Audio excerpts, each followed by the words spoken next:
few students had some questions about the homework or how the homework works. I assign homework and I expect you guys to do the homework, but I don't actually collect the homework, okay? And so at the, you do the homework, keep it in your notebook, you don't have to tear out those pages, and they're there for you to study from, for tests and whatnot. And at the end of the quarter, everyone's gonna get 100% for their homework grade, okay? So whether you have done the homework or not, you're gonna get 100% for the homework grade. I strongly encourage you to do the homework because I think you're just going to be, cheating yourself out of a learning opportunity by not doing the homework. So I assign the homework, and if you come for help during office hours, I'll probably ask to see the homework and see how you've been doing in the homework to kind of get an idea for how you're doing. So just keep that in mind. Yes, question. Okay. For addition to the homework you assign, you post like a couple more videos with different problems for the solution. Yes. So my solution videos don't always match up exactly, and so I guess they're there. And I apologize. I haven't created solution videos for all of the problems that I've assigned. Okay, for many of them I have, for some of them I have not, and especially in the later chapters, I don't have videos prepared for all of them. Like some extra videos. Yes. Yeah, if I have extra videos, then I guess those are like optional if you wanted to do those, and check your answers there. Okay, but yeah, I haven't assigned. I assign what I've assigned, but okay. Let's talk about these different numeric summaries. We have the mean. Okay. I think we're very familiar with the concept of the mean, and the mean is given by the symbol x bar. And to calculate the mean, we add up the x's and divide by n. So we add up the x values. That's what this symbol means, add. Okay. This means sum. Okay. And then divide by n.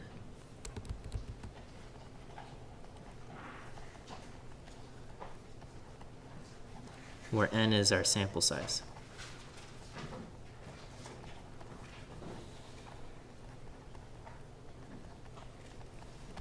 Okay. The mean is the balance point in our data.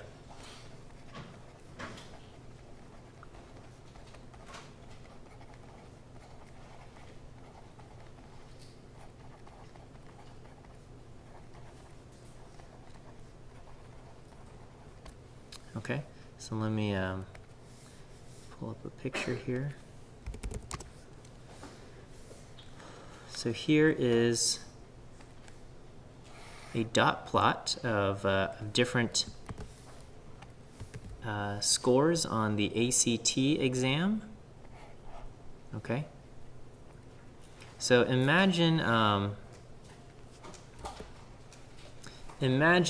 we have a board, and each of these dots are a stone. Okay, so imagine each dot is a brick.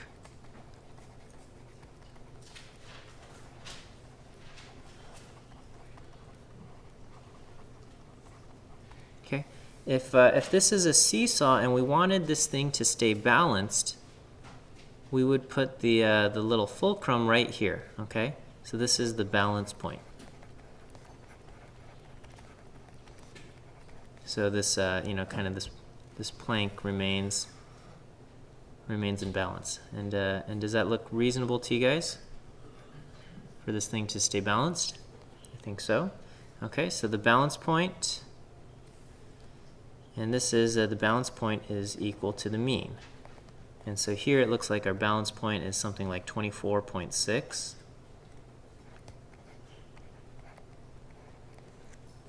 or something around there. And that's, if we were to add up all of these values and divide by n, this would give us the balance point, and that is the mean.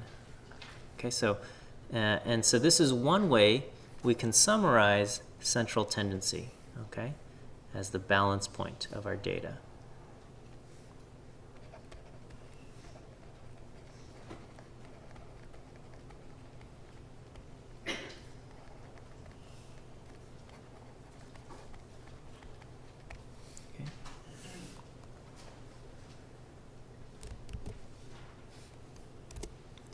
Does that make sense to you guys?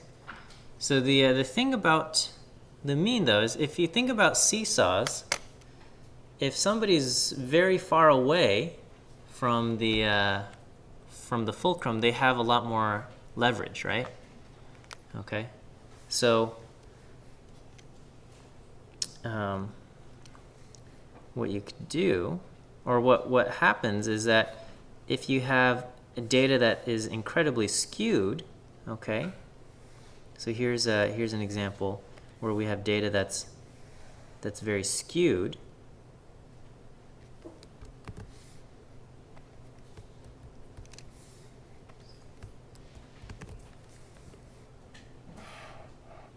Okay, so we have some very skewed data.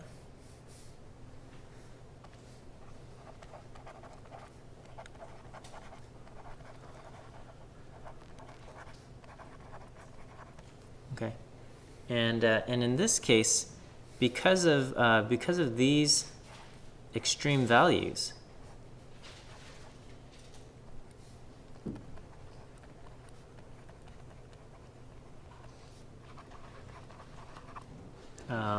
you know, have a lot of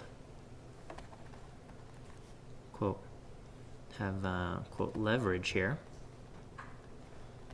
The mean ends up being over here. Okay, so this is the balance point. It's still the balance point, and it's still the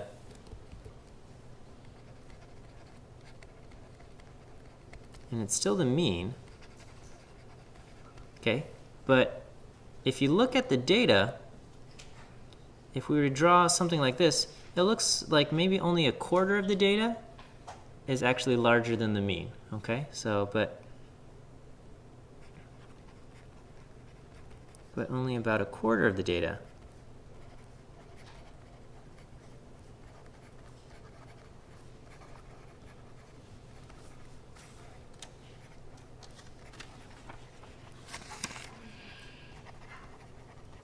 Okay, so it might not be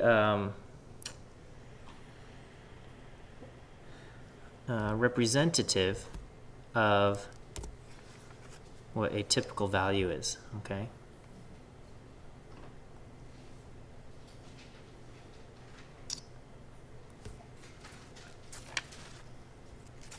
We have something called the median instead, okay?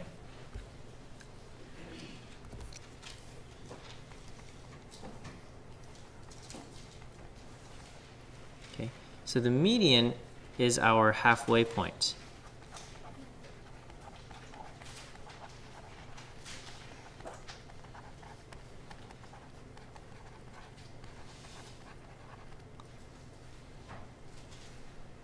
And this means wherever our median is, half of the data is smaller than the median, and half of the data is larger than the median.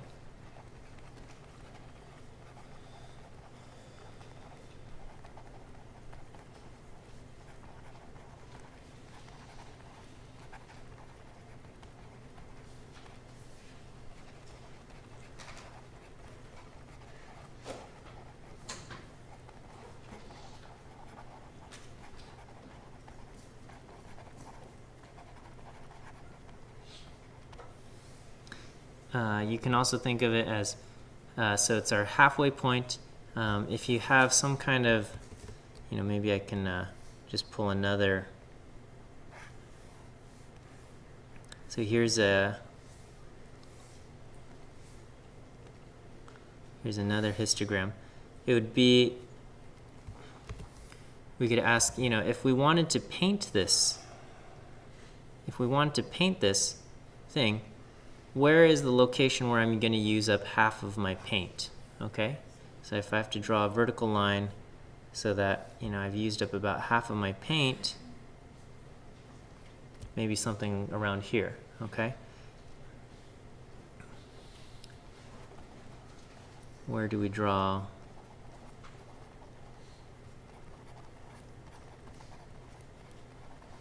So we divide, you know, the area into 2 equal halves.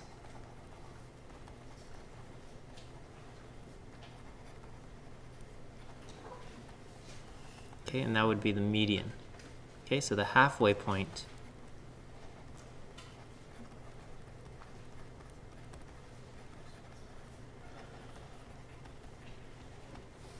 is the median. Okay, so if you have a set of values,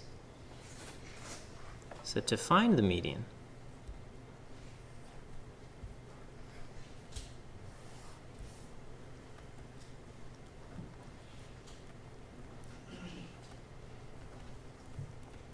okay, so if you have a set of values, basically count how many values you have.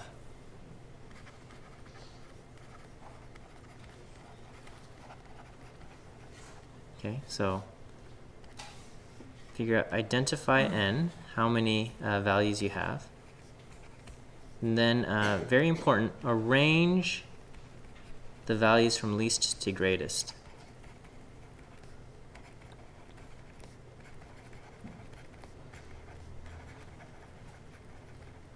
Okay, and then lastly, find the spot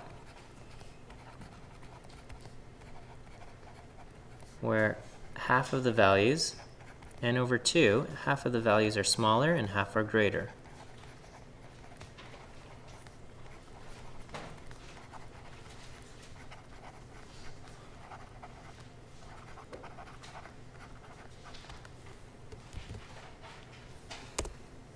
So let's try an example. Or let me just kind of further this out. So did I switch the slide too quickly for you? Yeah. Okay, I'll go back. Oops.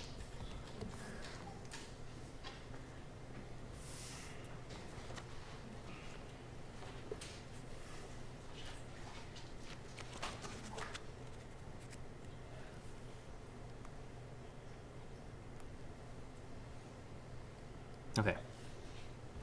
So if you and so just a couple, few extra notes on finding the median. Okay, if you have an even n, even number of observation,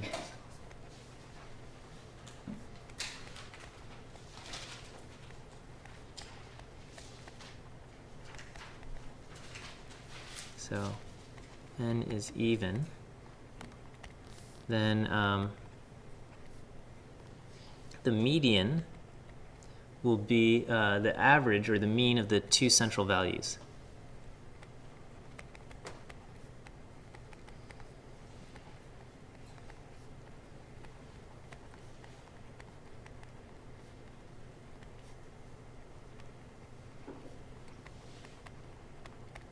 Okay. And if you have an odd n,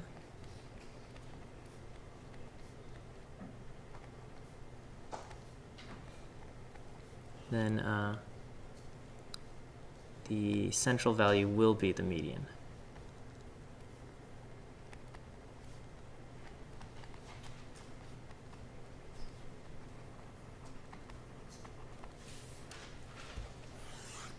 Okay, so let's do a quick comparison between the mean and the median. Okay.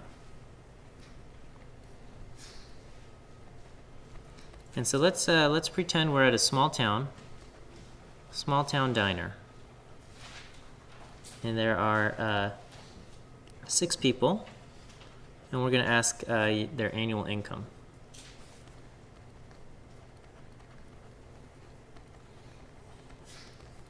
Okay, so let's say we have, you know, the first guy says I make 60,000. The next guy says that. We're going to put these in order from least to greatest. 65,000.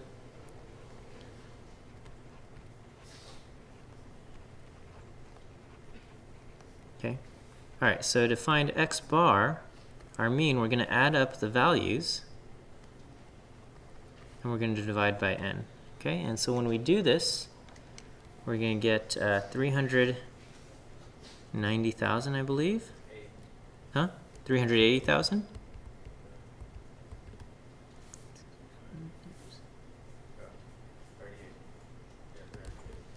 380,000, is that right? Okay, all right, I think I know what I'm doing. All right, okay. Divided by 6, and then so we get an average of 65,000. Okay? So our mean is 65,000. Okay, for the median, okay, we're going to look at our 6 values, all right? And we're going to say, okay, well, n is equal to 6, so 3 will be smaller than the median. 3 are less or than or equal to the median. And 3 are greater than or equal to the median. Okay, and then so I'm going to go 1, 2, 3, and I'm going to kind of just draw a line right here. And so this is going to be the location of the median. So if the location of the median is at this red dotted line, we've got 3 that are lower and 3 that are greater than that. Okay, and so here I would just take the average of these two numbers, or the average of 65 and 65,000. So here my median is 65,000. Is that okay? And this is actually a case where the mean and the median are equivalent. Actually, whenever you have symmetric data, we would expect the mean and median to be about the same. Okay, mean and median are going to be about the same for symmetric data. Okay, let's say Bill Gates walks into town and goes to this diner. And so let's say his annual income is $10 million. I don't know what it is. I'm just making that up. Okay? All right.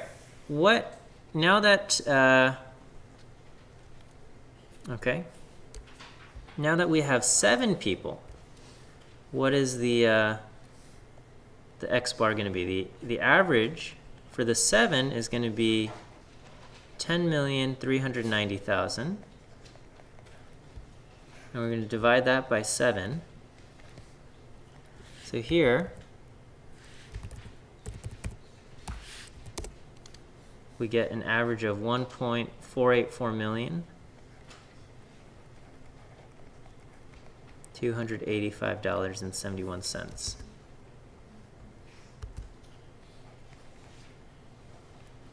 Okay. So that would be our mean income.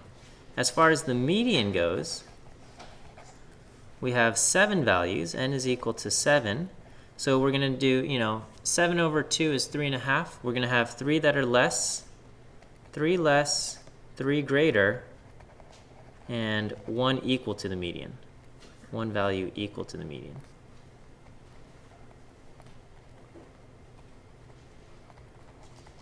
So as far as the median goes here, I'm going to draw a blue line. And so here I'm going to have 3 that are less, 3 that are greater, 3, 3, and 1. Okay, so here our median is still 65,000.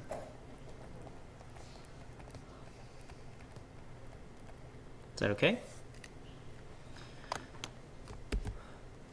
So when we bring Bill Gates into the diner, our mean jumps up to almost 1.5 million. Okay, the median remains at 65,000. So if we ask, what is kind of the typical amount, typical salary of the patrons in the diner, what seems to be more typical? In this case, with the skewed data, it might be better to use the 65,000, okay? That said, you probably would need to say, well, Bill Gates is in the diner, so it throws off the mean, okay? So you probably want to mention that, but we can see how having an extreme value affects the mean. Okay, so extreme values affect the mean, but generally do not affect the median.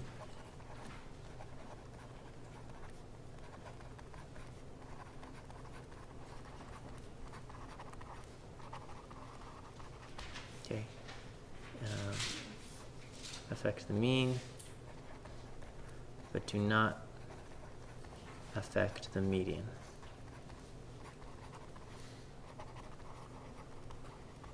As much. Okay.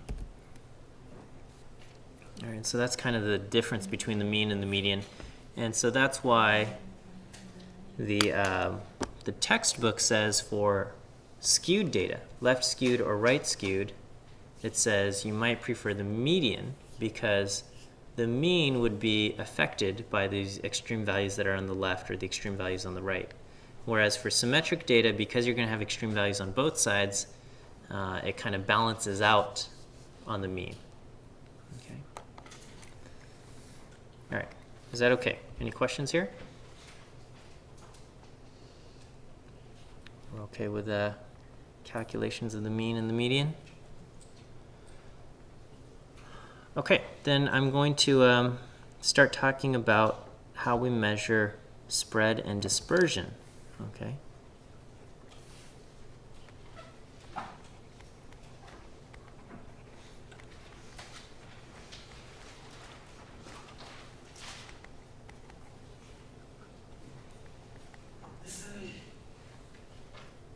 Okay.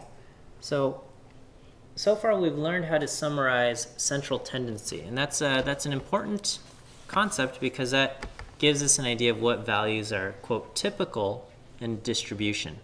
Okay.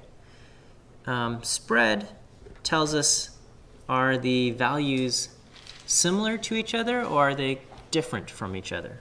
Okay.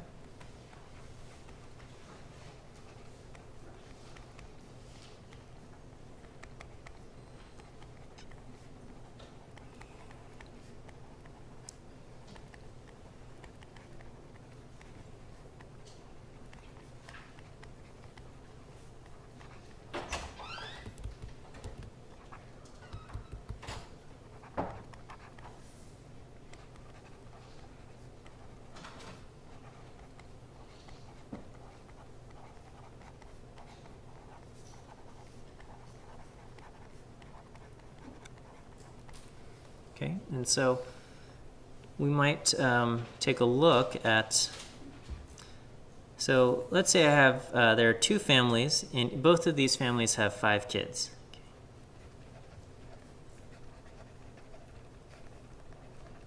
Okay.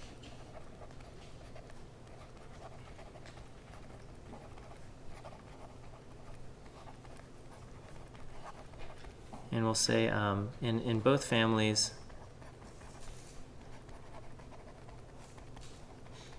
the average age of the kids is 9 years old.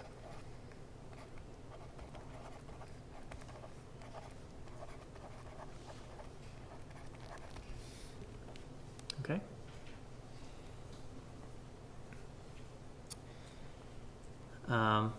So would you say that these two families are probably going to look pretty similar? Yes, no, maybe? Okay. Well, I would argue that we're missing a key part here, which is the spread in the ages, okay? So we'll say we have family A. Okay, I guess we can give them a last name. We'll say Adams. And so we'll say their kids' ages are 7, 8, 9, 10, and 11, okay? So you can imagine what life in the family Adams is like, okay? And then we have family, family B.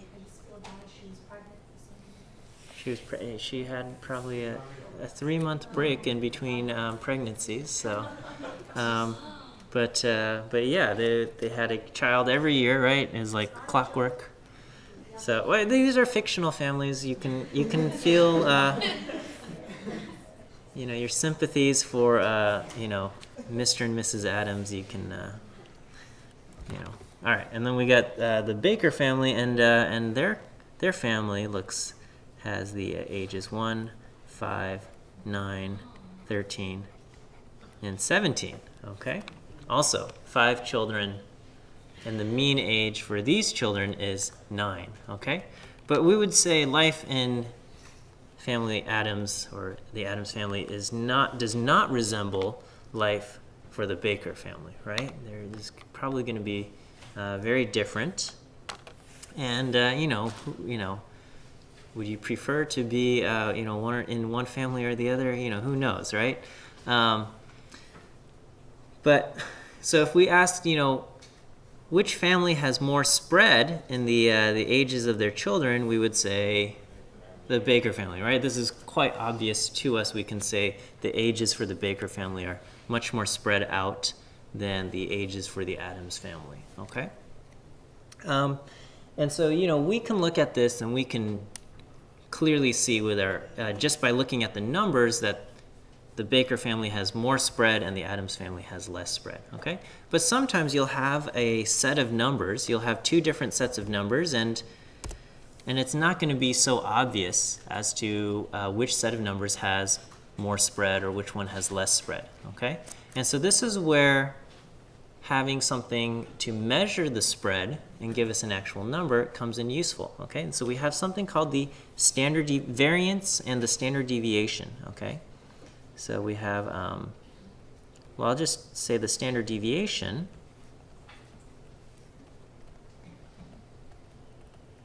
is a statistic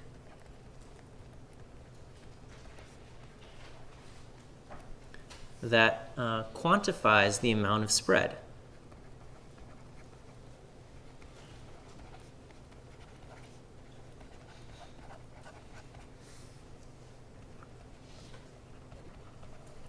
Okay, so in these simple examples, it's easy to say Baker family lots of spread, Adams family little spread. Okay, what the standard deviation does is it's going to just take numbers.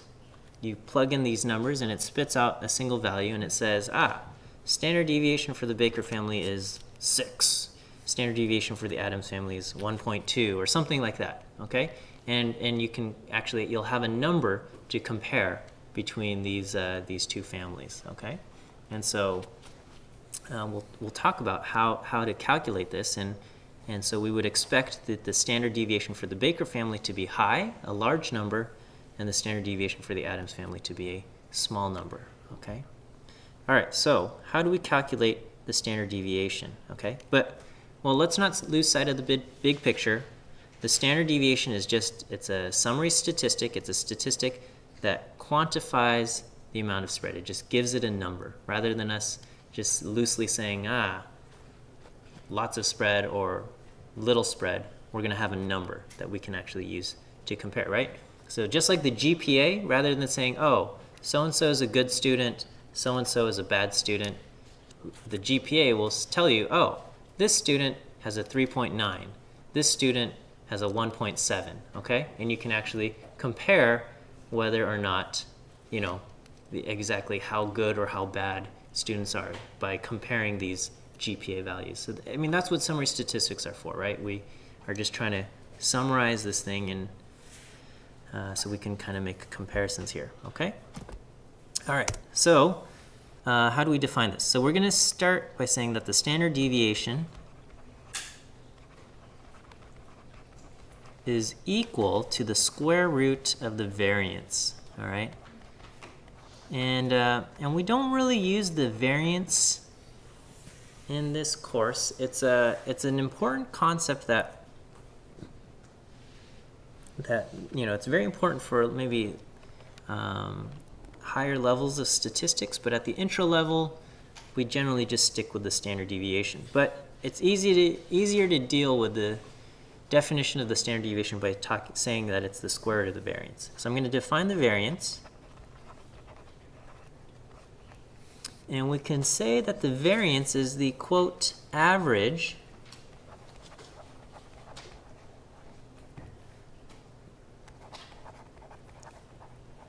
squared distance from the mean.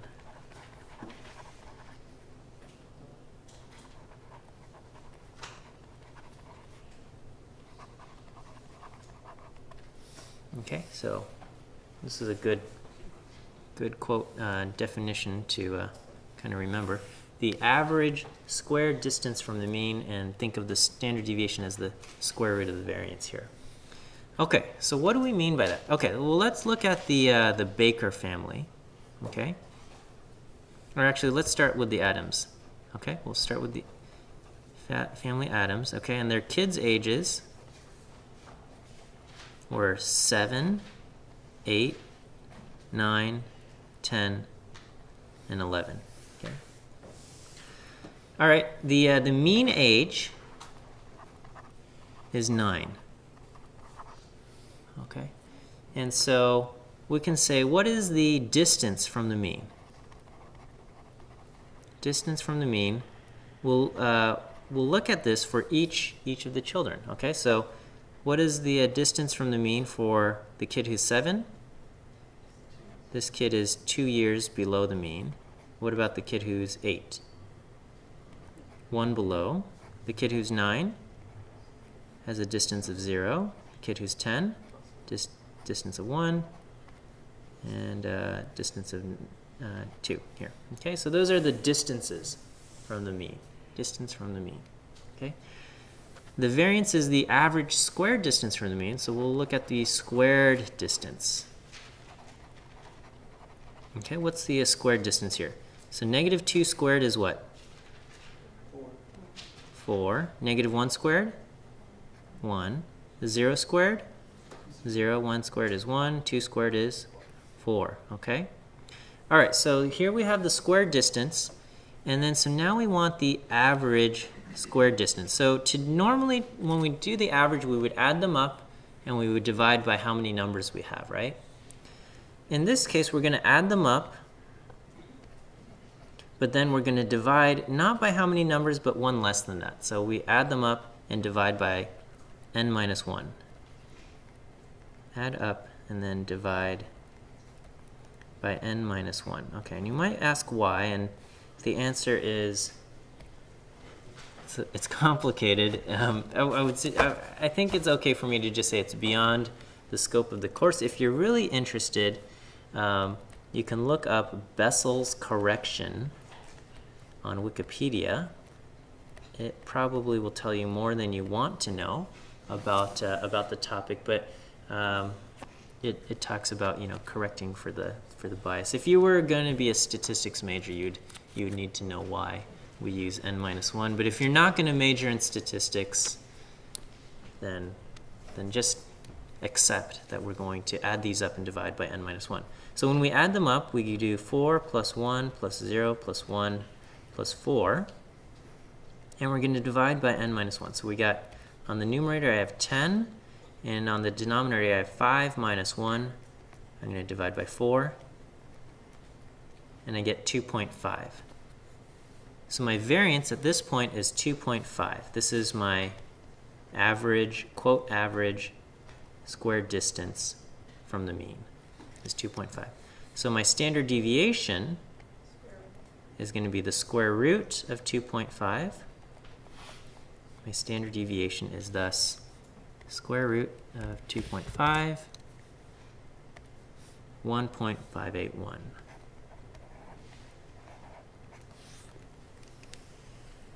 Is that good with everybody? Okay, and so this is just a number that we use to quantify the amount of spread. So if somebody says, how much, you know, what's the spread in the ages for the Adams family kids? You could say, well, the standard deviation of the ages is 1.581. Okay, and you'd say, wow, they got 5 kids and the standard deviation is only 1.581. Then you would know that the ages of the kids are quite close together. Okay, is this all right? Why don't you guys try find the standard deviation for the, so standard deviation, the symbol for standard deviation is S, so we'll say for the Baker family kids. And again, their ages are 1, 5, 9, 13, and 17. And so the mean there is 9 years old. Okay, go ahead and take a few minutes to figure this out. I'm going to pause the video here. If you're on YouTube, I recommend you pause the video as well, because when I resume, we'll go over the answer. Okay, let's take a look. So here, you know, I gave you the average, but if I asked you to calculate the mean yourself, you guys could do that, right? You would just add up 1, 5, 9, 13, 17, and you would divide by 5, and you'd get x bar is equal to 9. So this is just, if I add up those 5 numbers and divide by 5, I would get 9. Okay. So to find the standard deviation, okay, we're first going to find the distance from the mean. So the distance from x bar, I'm going to just subtract the mean from each of these values. And we're going to say we get -8, -4, 0, 4, and 8. That's the distance from x bar. And we want the squared distances. So -8 squared is going to be 64. -4 squared is 16. 0, 16, and 64. It's just a coincidence of the numbers that I've chosen that we're getting kind of these numbers, but you would take the squared distance, and then we were going to ask for the, quote, average of the squared distance.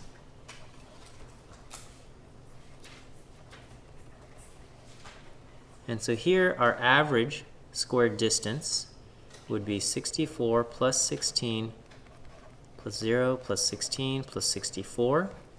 And we're going to divide these numbers by n minus 1. I'm going to get a total of 160 on the top. I have 5 values in our original data set, so my n minus 1 is going to be 4. So here my average squared distance from the mean is 40, and thus my standard deviation S is going to be the square root of 40.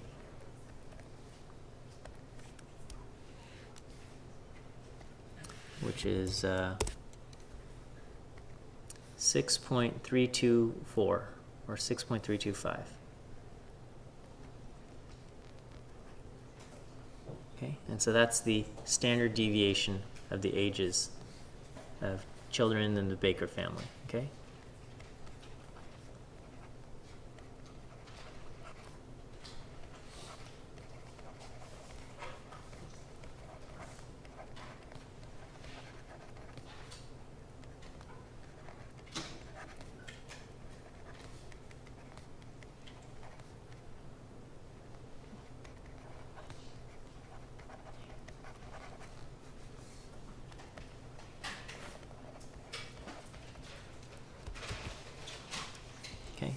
And so again, the standard deviation is just a way for us to quantify the amount of spread that exists in our numbers. Are the numbers spread out, or are they similar to each other? Question? Do you always do it to 3 decimal places? Yeah, I recommend keeping around 3 decimal places, 3 or 4 decimal places. A lot of times, you know, later on, this might make a bigger difference, the amount of decimal places you keep. A lot of times I just leave the number in my calculator and use the answer button to kind of recycle the values without having to write everything down on the paper. But I recommend keeping about 3 to 4 decimals. All right. Any other questions? Are we feeling okay on this topic of standard deviation? Okay, I'm going to just throw the formula for the standard deviation up on the board. You don't have to memorize this or use it. If you don't like the way it looks, that's fine. You don't have to use it.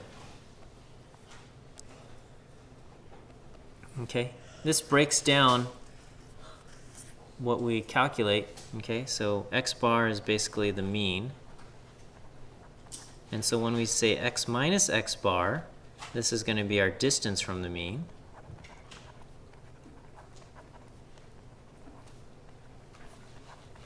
And if I do x minus x bar quantity squared, this is now the squared distance from the mean.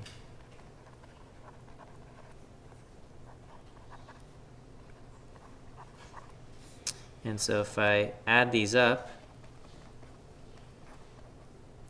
and divide that by n minus 1, here I have the average squared distance from the mean.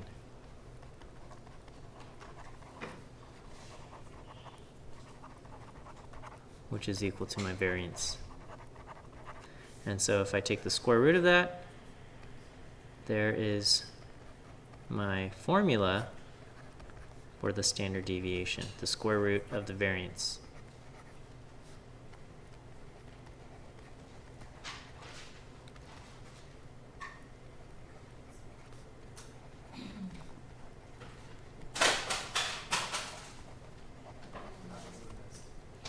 Okay. One common mistake that students make is getting squaring and square rooting mixed up. Okay? Squaring means you multiply the number by itself, and square root is finding the number that you should multiply by itself to get the number. Okay? So 9 squared is 81, whereas the square root of 9 is 3. Okay? So just don't get those mixed up. So we're talking about the squared distance from the mean, so we would do 9 squared for 81. Whereas when we do the standard deviation, taking the square root of the variance, you know, the square root of 25 is 5.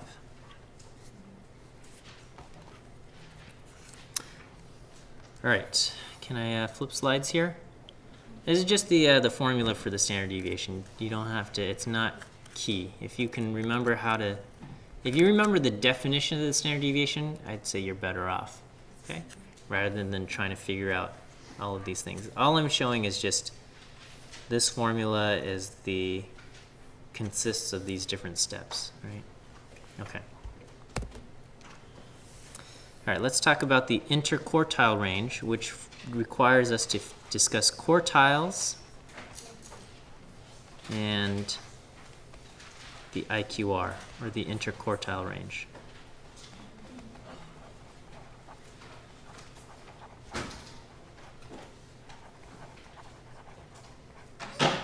Oh, I'm sorry. Well, we're on the topic of standard deviation, so don't so scratch this out. We'll come back to quartiles and the IQR for later. I apologize. Okay, one thing about standard deviations is we can discuss something called Z-scores. Okay, the Z-scores tell us how far something is from the mean, okay? The distance from the mean, but that distance is measured in standard deviations.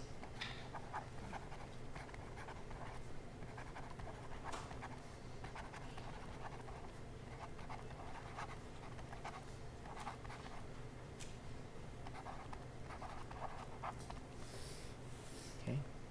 So for example, we can say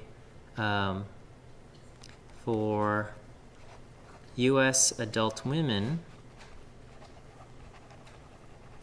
the mean height is 5 foot 4 inches, or we will say 64 inches. Okay, and just so we have nice numbers, we'll say the standard deviation of heights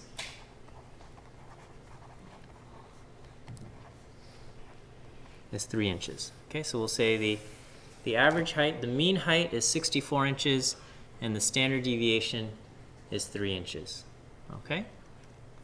So a Z-score is the distance from the mean measured in standard deviations. Okay?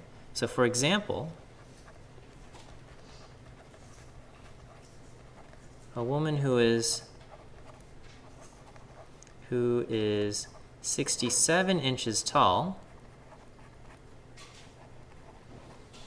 has a Z equal to 1. Okay? She is 3 inches above the mean, but each standard deviation is 3 inches, so she is 1 standard deviation above the mean. Okay?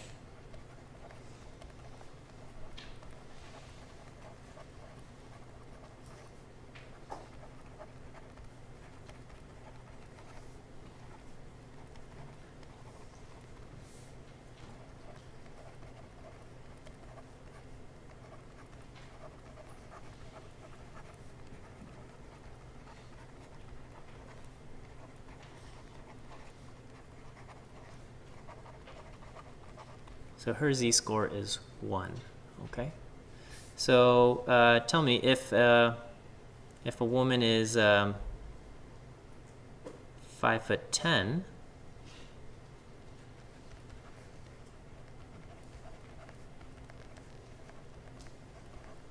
okay, or 70 inches tall, what is her Z-score? Her Z is equal to 2. Okay, and we just want to make sure everyone else can see that. Okay, so don't shout this one out. We'll just give everyone a chance to figure this out. So if a woman is, let's say, 59.5 inches tall, again, don't shout it out, but see if you can figure out her Z-score.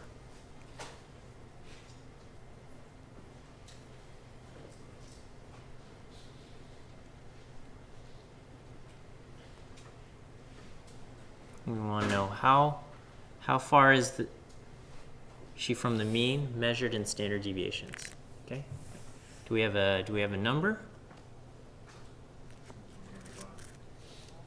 We got negative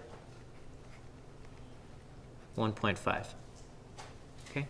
So basically, to get my Z-score, all I'm doing is I'm taking my measurement x and I'm subtracting the mean to get my distance from the mean.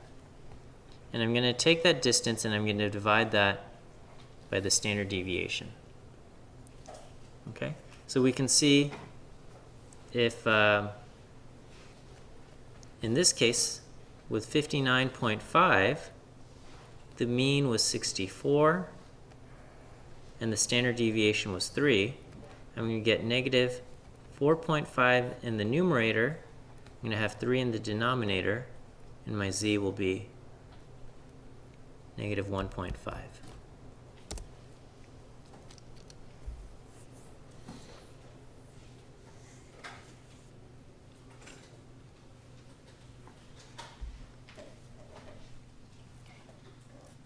Are we okay with this concept of Z-scores?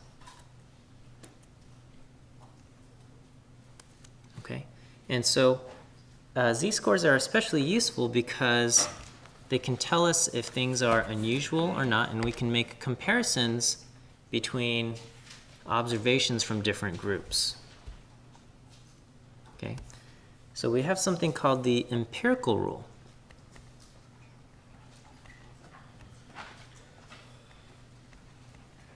Okay, and this is, it says if our data is unimodal and symmetric. So what does it mean to be unimodal? One what? One peak, okay. And what does it mean to be symmetric? You're gonna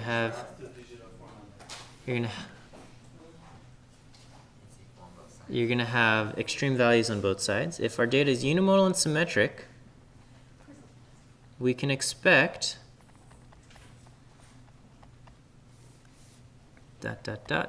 okay, we can expect about 68%, so a little over 2/3 of the data, to have Z-scores between -1 and 1. Okay? Or in other words, that means about 68% of the data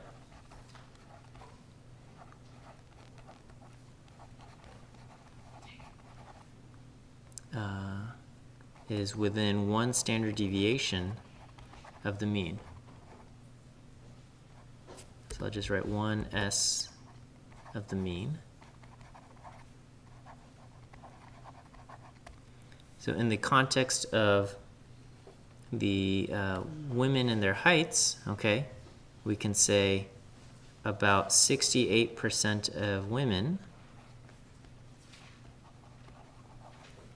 have heights between what and what?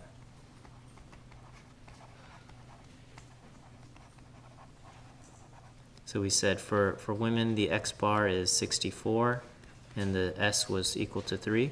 So we would say 68% of women have heights between 61 and 67 inches tall.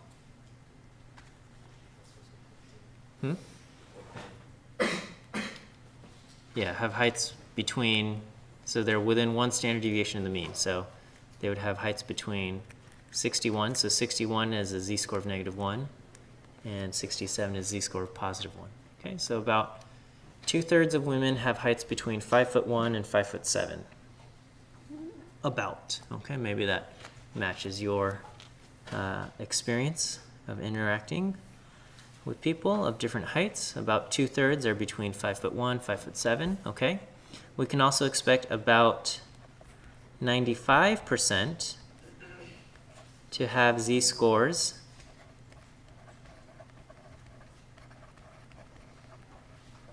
between -2 and +2, okay? So about 95% is within 2 standard deviations of the mean. So if we're talking about women's heights, we would say about 95% of women have heights between what?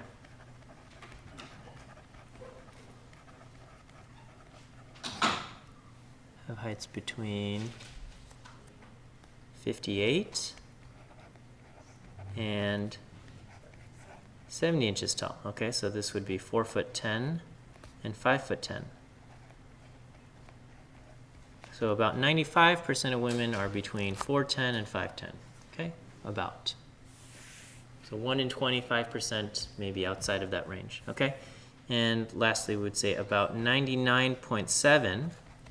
So almost everyone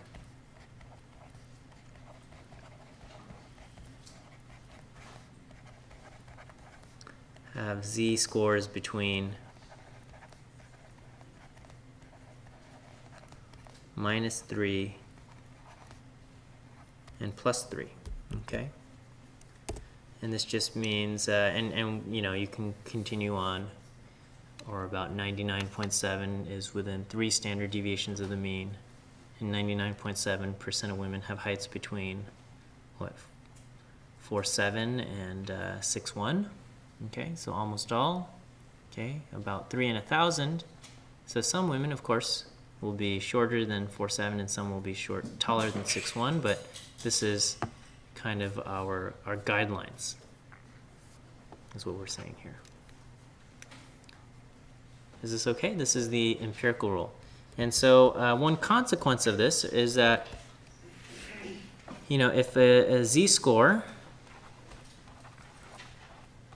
is greater than 2 or less than -2, we can say the observation is unusual.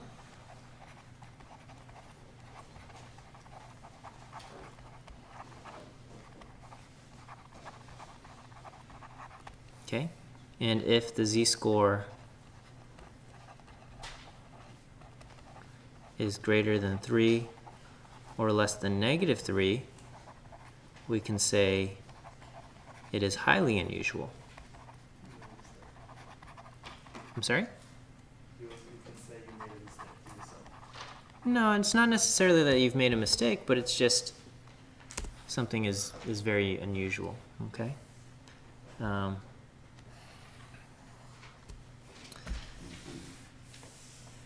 So, you know, we can ask,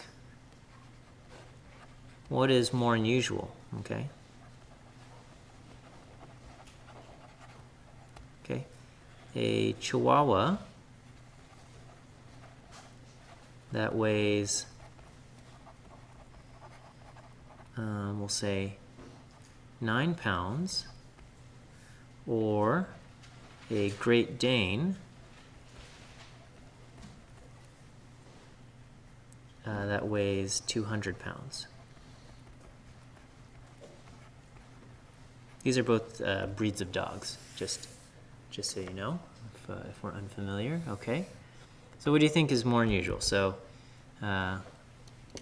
Chihuahuas are those little dogs that people carry around in their purses sometimes, and Great Dane would be like Scooby-Doo. All right, so what's more unusual? A Chihuahua that weighs 9 pounds or a Great Dane that weighs 200 pounds? Okay, well, so to answer this question, we need to get an idea of the mean size or the average size of a Chihuahua and the spread, and we would need to know the average size of a Great Dane and its spread. Okay, and so we can ask Google for all of this information, and of course, so we can say average weight of a Chihuahua. Okay, so it says 3.3 to 6.6 pounds. So we'll split the difference and we'll say that the mean weight of Chihuahua is equal to 4.5 pounds, and we'll say the standard deviation is going to be, just to keep it simple, we'll say 1 pound. Okay, and that kind of covers our middle weight there. Okay, and then we'll say for Great Dane, mean weight of Great Dane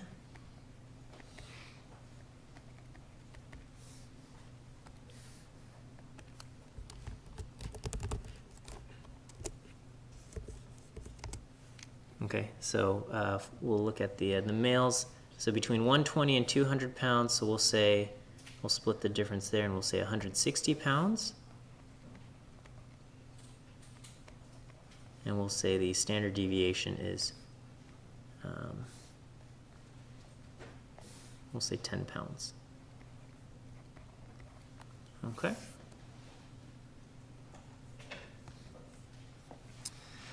All right, and so for the Chihuahua, the Z-score for the Chihuahua, what is the Z-score? We'll do x minus the mean divided by the standard deviation. So we have 9 minus 4.5 divided by divided by 1. All right, I'm sorry, I think I've probably made the standard deviation over here too small. It shouldn't be 10 pounds, it should be like 20 pounds. I apologize. Okay, so here I got 9 minus 4.5. We're going to have 4.5 divided by 1. So I have a z-score of 4.5. For the Great Dane, we have the Great Dane weighs 200 pounds. Its mean was 160, and its standard deviation is 20. And we're going to get a z-score of, we're going to have 40 divided by 20. And we're going to have a z-score of 2.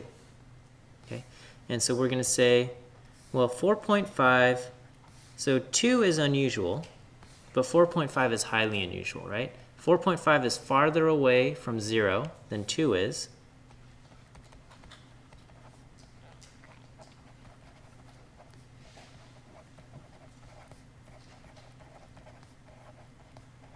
So the 9-pound Chihuahua is very unusual. Chihuahua is more unusual.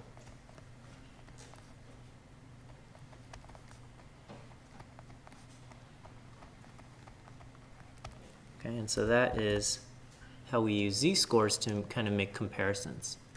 If we measure their distance, measure the distance something is from the mean in standard deviations, we can compare observations from different groups.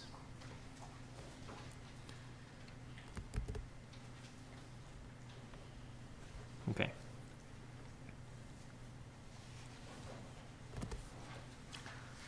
All right, now let's talk about quartiles and the IQR.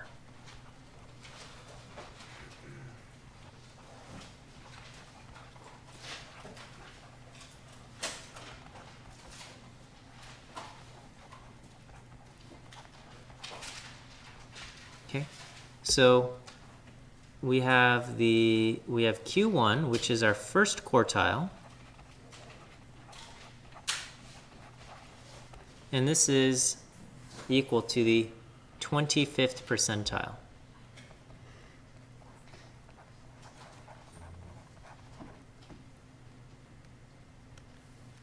Okay, what does it mean to be in the 25th percentile? This is the spot where 25% of the values are smaller.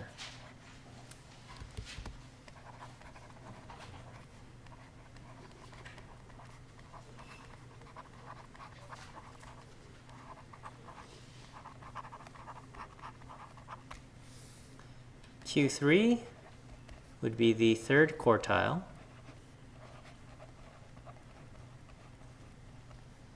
Or the 75th percentile. And this is the spot or location where 75% of the values are smaller.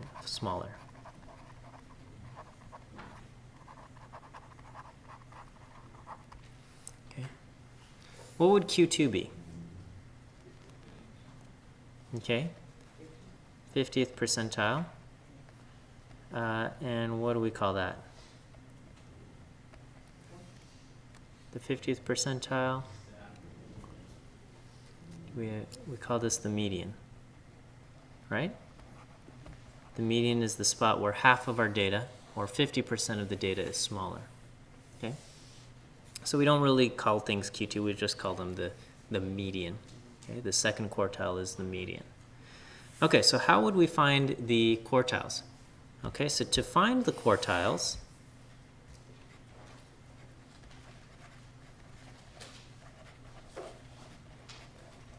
first find the median.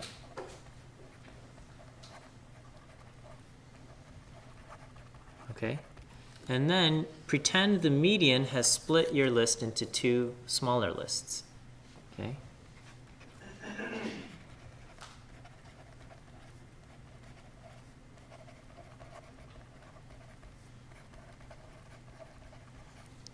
Pretend your list is split into two smaller lists. Okay?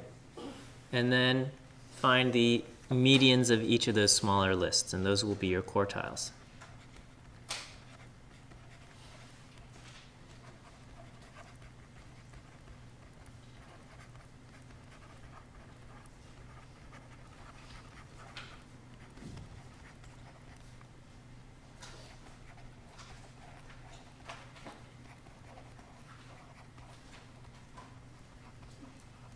Okay, so it's just like cutting a sandwich, right? If you had to cut something into quarters, you would first cut it in half, and then now that you've got half a sandwich, you'd cut that in half again, and then you've got a quarter of a sandwich.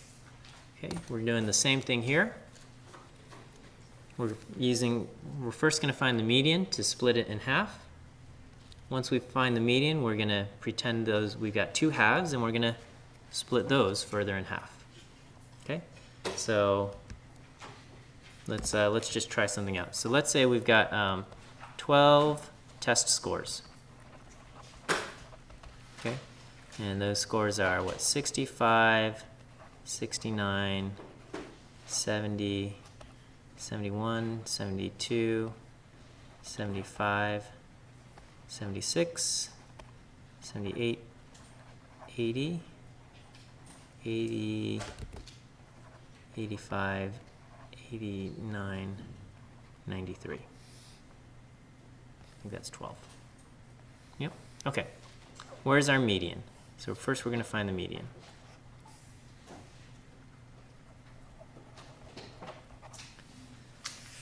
So I have 12 scores, so I'm going to find the spot where how many are smaller and how many are bigger.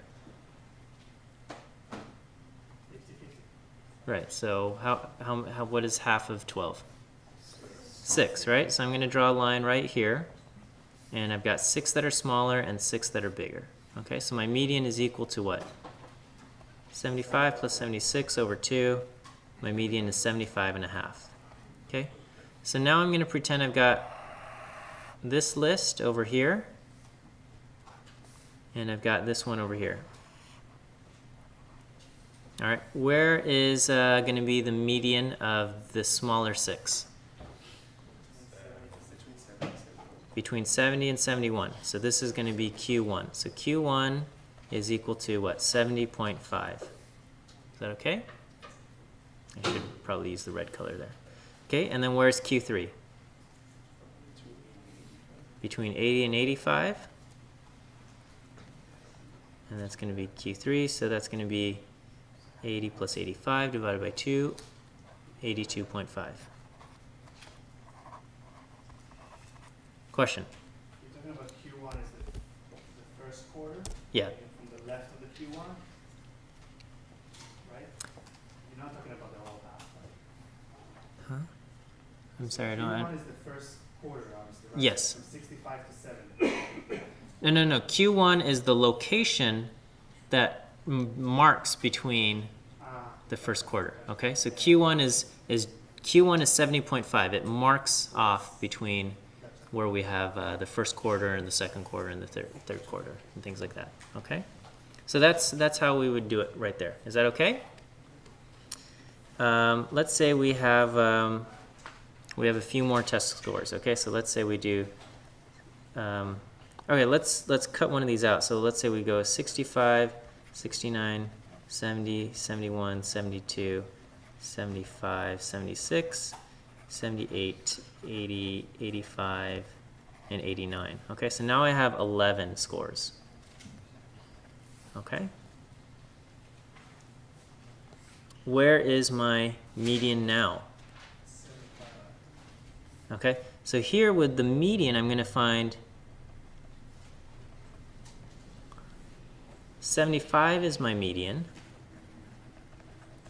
and I've got 5 that are bigger and 5 that are smaller. Okay, because with 11 scores, I'm going to have 11 divided by 2 is 5.5, so I'm going to have 5 that are smaller, 5 that are bigger, and 1 that's equal to the median. Is that okay? And so this, again, splits my list into 2, and what you do is you don't include, if you have an odd number, don't include that number here, okay, as part of the smaller list. So now I have this list, and I have this list over here, okay? So what's Q1 going to be of these 5 numbers? Okay, so Q1 will be right here, so Q1 is 70. And where's Q3? 80.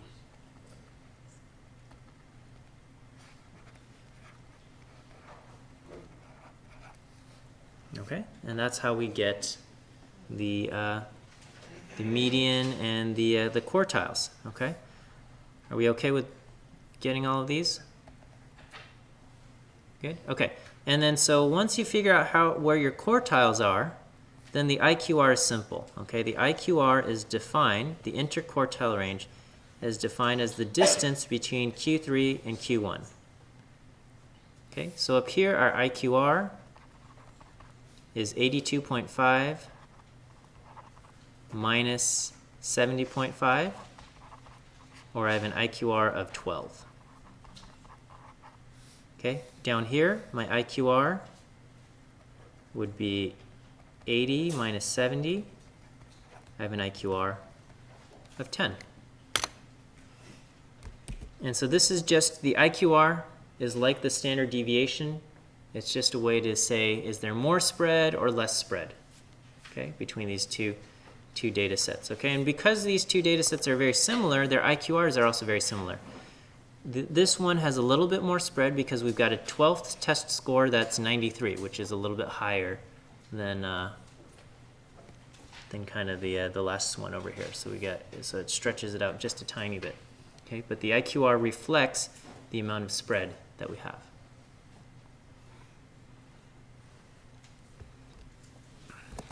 Okay, so the last thing is a box plot. Okay, so a box plot is another display for numeric data, but it didn't make sense to talk about box plots until we've talked about the quartiles. And a box plot looks something like this.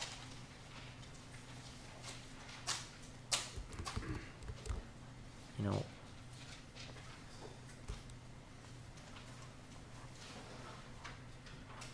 okay. And the box, okay, so this is what the box plot would look like. There's going to be some kind of number line indicating kind of where these values are. Yeah.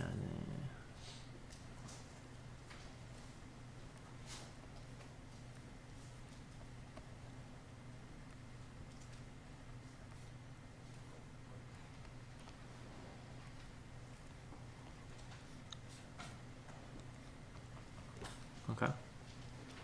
And so here, the box is defined by 3 values. We've got the left edge of the box is Q1, this middle line is the median, and then the large value is Q3, okay? These are the whiskers. So we have a whisker and we have a whisker. There's an invisible line.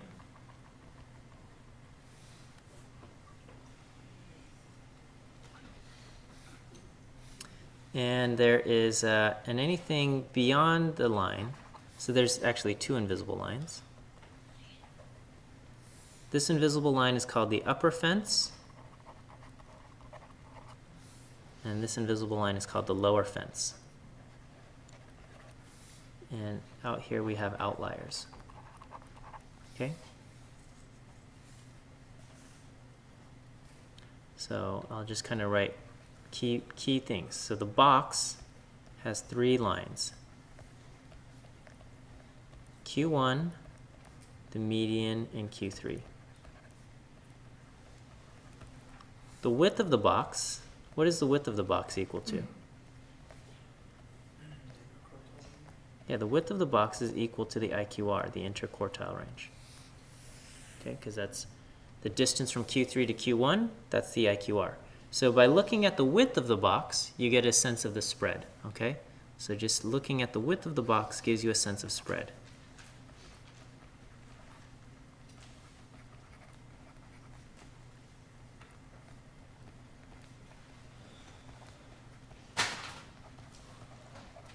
Okay, the whiskers, or I should actually define the fences. The fences are invisible boundaries that separate regular points from outliers.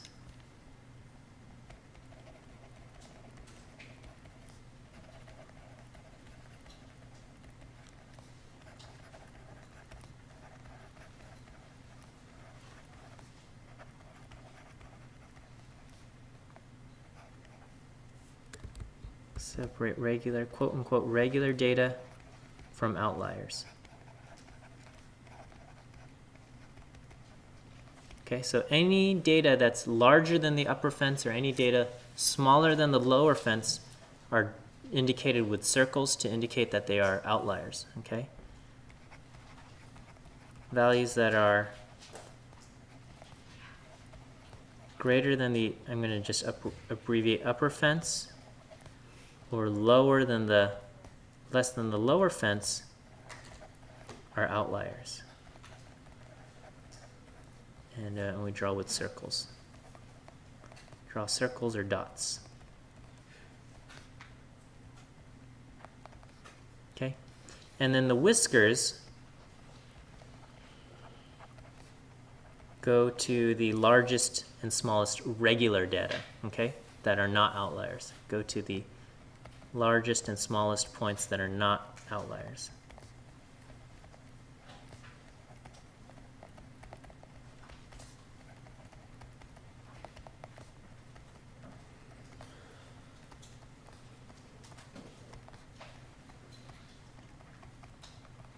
Okay, outliers are still part of your data, but they get special designations to show that they are unusual. Okay, like that. In the beginning, we looked at the soccer goals, and there was that one person who scored 35. Okay, that person is still part of the data, but that person would have a circle to indicate that was highly unusual compared to everyone else. Okay. And that's our box plot. Okay, so well, here's a quick question. What percentage of the data appears between Q1 and Q3?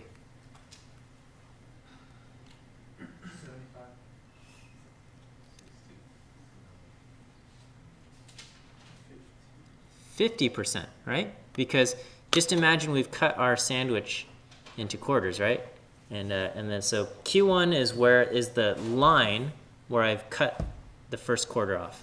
The median is the line where I've cut the sandwich in half, and Q3 is the line where I've cut the upper quarter off, okay? If I give you the amount of sandwich between Q1 and Q3, how much of the sandwich do you have? You have half of the sandwich, right? Okay. Yeah, question. The median is always going to be half, basically. The median is always the halfway point. Half of the data is lower than the median, half is larger than the median. So in this case, the median looks to be about 70, maybe 71, okay?